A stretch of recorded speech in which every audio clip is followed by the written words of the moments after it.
Bertemu lagi di Omachi Story atau obrolan Mama Cike bersama saya Cike Bidadewi. Kali ini saya akan mengajak Anda berkenalan dengan seseorang yang sungguh membuka wawasan saya. Dan semoga episode Omachi Story kali ini juga bisa membawa inspirasi untuk Anda.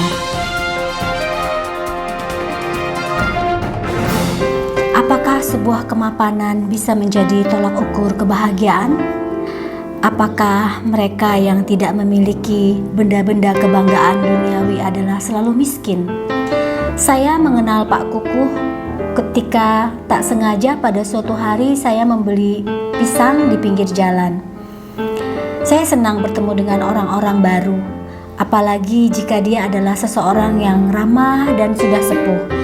Saya kadangkala bisa langsung tertarik dan ingin mengenalnya. Entah mengapa ya, dalam 5 menit saya lantas menjadi akrab.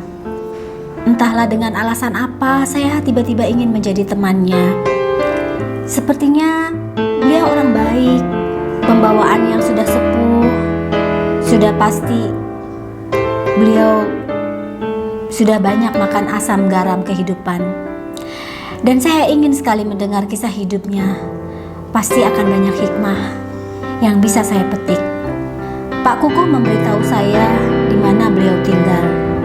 Dia tidak menyebutnya rumah, karena beliau bilang itu hanyalah sebuah gubuk. Meski saya tidak keberatan dengan gubuk, saya pikir beberapa orang kadang memang suka merendah. Beliau lalu menunjuk satu area yang seperti kebun pisang, ladang atau entahlah apa itu. Dari kejauhan, saya melihat area itu sebagai daerah yang teduh dan hijau. Saya memang selalu suka dengan hal-hal yang suasananya seperti kampung, kesannya alami ya. Area perkotaan dengan gedung-gedung, mal-mal atau apartemen mewah, sejujurnya terkadang membuat saya jenuh. Segalanya kadang selalu diukur dari materi. Untuk saya hal itu menjemukan ya, karena seringnya tidak ada kebahagiaan di sana. Semu. Pak Kukuh berjanji akan mengajak saya panen hasil ladang seperti terong, oyong, kacang panjang, dan ketimun andai saya sudi berkunjung ke tempat beliau. Beliau bilang saya boleh datang kapan saja asal sebelum zuhur. Beberapa hari kemudian, ketika saya ada waktu, saya benar-benar menuju ke area tempat Pak Kukuh tinggal. Saya ikuti jalan masuk sesuai yang Pak Kukuh arahkan tempo hari. Dan saya betulan tidak bisa bicara, karena tempat tinggal Pak Kukuh adalah seaslinya saung alias gubuk betulan. Tak ada hal membanggakan yang kebanyakan orang lihat. Saya betul-betul kaget.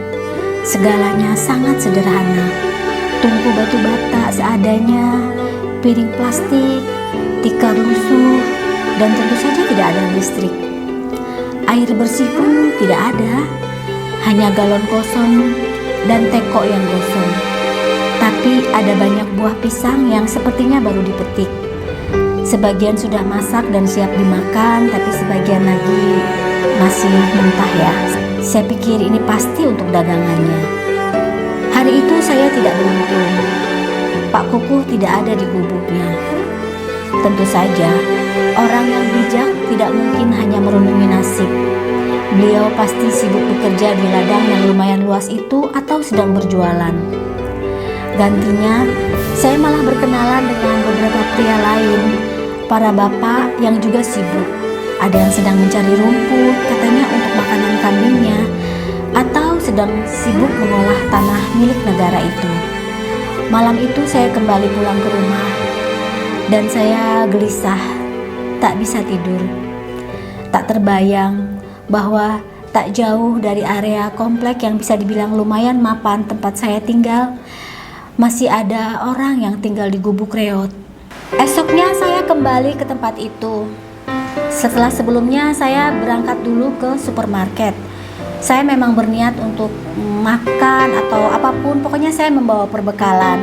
Saya membeli kopi, saya membeli tisu basah, tisu kering, mie instan, apapun.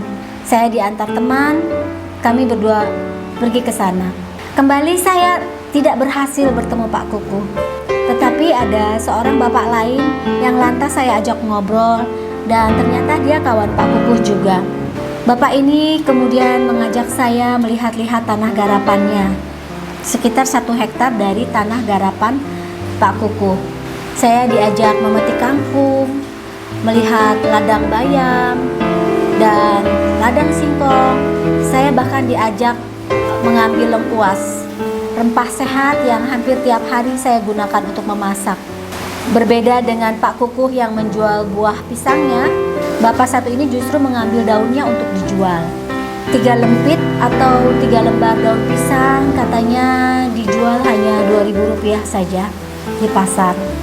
Saya lalu berjalan-jalan di area itu. Kolam dangkal yang meski tidak bening airnya, tapi masih ada kehidupan. Ikan-ikan kecil berenang, ada bebek-bebek juga. Ada tempat sederhana, mungkin WC yang dibuat seadanya. Tanaman cabai rawit, kacang panjang, oyong, kemangi. Dan tiba-tiba saya jatuh cinta dengan suasananya. Gubuk sederhana yang membuat saya bahagia. Bapak ini lalu membantu saya menyalakan tungku, selang menunggu Pak Kukuh yang entah kemana. Kemudian ketika api menyala, kami ditinggalkan karena bapak itu harus kembali ke ladang. Dan saya memasak karena perut saya mendadak keroncongan. Saya begitu bahagia dan asik menyalakan api. Saya begitu senangnya bisa merebus air, meskipun dengan panci yang dekil. Tapi saya bahagia karena bisa menjaga nyala api dengan sempurna. Tapi kecelakaan terjadi karena air yang saya masak itu tumpah dan api di tungku yang sederhana itu padam. Bayangkan, padahal perut saya lapar, lalu mendadak turun hujan. Saya tidak punya minyak tanah atau apapun, tapi masih ada bara api sedikit ya. Susah payah saya kembali menyalakan tungku itu dan berhasil. Betapa bahagianya saya ya. Hebat menurut saya bisa melakukan sesuatu yang mustahil. Saya sendiri tidak yakin bisa melakukan itu sebelumnya. Lalu saya menyeduh kopi dan memasak mie. Berdua kawan saya kami menikmati kesederhanaan itu ya. Meski hujan, dan hujan itu justru membuat kami tuh perasaan yang suka dilukiskan. Kopi yang saya nikmati itu rasanya kopi ternikmat, dan mie instan yang saya masak di tungku itu adalah seolah mie instan yang terenak yang pernah saya masak. Hujan semakin deras, tetapi hari itu saya justru bahagia. Kebahagiaan justru datang dari hal-hal sederhana. Saya menunggu hingga petang. Tidak ada tanda-tanda Pak Kuku tiba. Bebek-bebek sudah naik dari kolam. Ketika hari sudah mulai gelap, lampu-lampu dari gedung modern terlihat dari kejauhan. Kren-kren atau alat-alat pembangunan dengan tinggi tiang menjulang. Itu semua peralatan-peralatan canggih untuk membangun gedung-gedung modern. Semua terlihat dari gubuk tempat Pak Kukuh tinggal. Saya pulang malam itu ketika hari sudah gelap. Saya membayangkan Pak Kukuh yang tidur di gubuk yang gelap semalaman tanpa aliran listrik. Padahal tidak sampai 4 km dari sana, gedung-gedung mewah, perumahan-perumahan indah membuai penghuninya dengan segala hal peralatan modern dan canggih. Tak penting dibahas. Esok paginya saya kembali ke tempat Pak Kukuh dan saya berhasil bertemu dengan Pak Kukuh yang siap-siap hendak pergi berjualan. Kami sempat mengobrol selama 1 jam dan itu sungguh bahan obrolan yang banyak dan bermanfaat bagi saya. Pak Kukuh bilang bahwa dia bahagia dengan semuanya. Beliau katanya menjalani hidup dengan apa adanya. Tak berharap banyak selain setiap hari dagangannya bisa habis dan dia bisa berkirim sedikit ke kampung tempat anak dan istrinya tinggal. Saya lalu merenung, Mengapa banyak orang berlari mengejar mimpi hingga tak lagi menikmati semua yang Tuhan berikan? Mengapa banyak manusia yang saat ini justru semakin susah semata-mata karena alasan materi?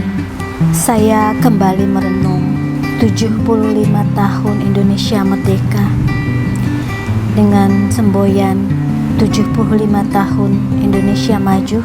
Tapi dalam hal apa? Jutaan kendaraan yang berseliweran di jalanan dan menjadi biang kemacetan. Tidak ada satupun buatan anak bangsa ini. Pergi dan masuk ke mall, segala hal yang kita lihat dan kita pakai adalah teknologi asing. Dari mulai pemanggang roti, perlengkapan outdoor, hingga vacuum cleaner atau apapun itu, hampir 90% adalah buatan bangsa lain. Bahagiakah saya? Bahagiakah orang-orang seperti Pak Kukuh? Entahlah.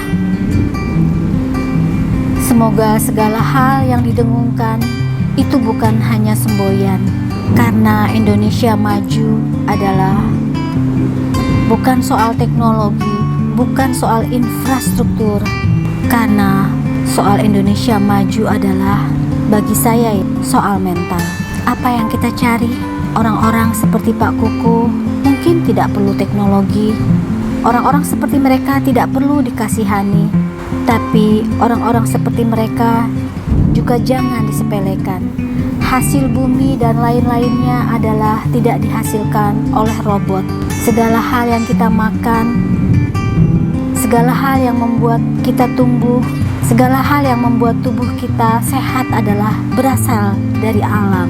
Hidup yang bahagia adalah yang tak neko-neko dan selalu bersyukur. Dalam hujan yang deras, setiap saya melihat hujan, saya lalu ingat Pak Kukuh. Semoga kita semua senantiasa menjadi orang-orang yang selalu bersyukur. Dirgahayu Indonesiaku, aku mencintaimu selalu. Demikian episode Omachi Story kali ini. Semoga bisa membuat Anda terinspirasi. Jangan lupa like dan subscribe. Sampai jumpa lagi di edisi Omachi Story berikutnya. Salam.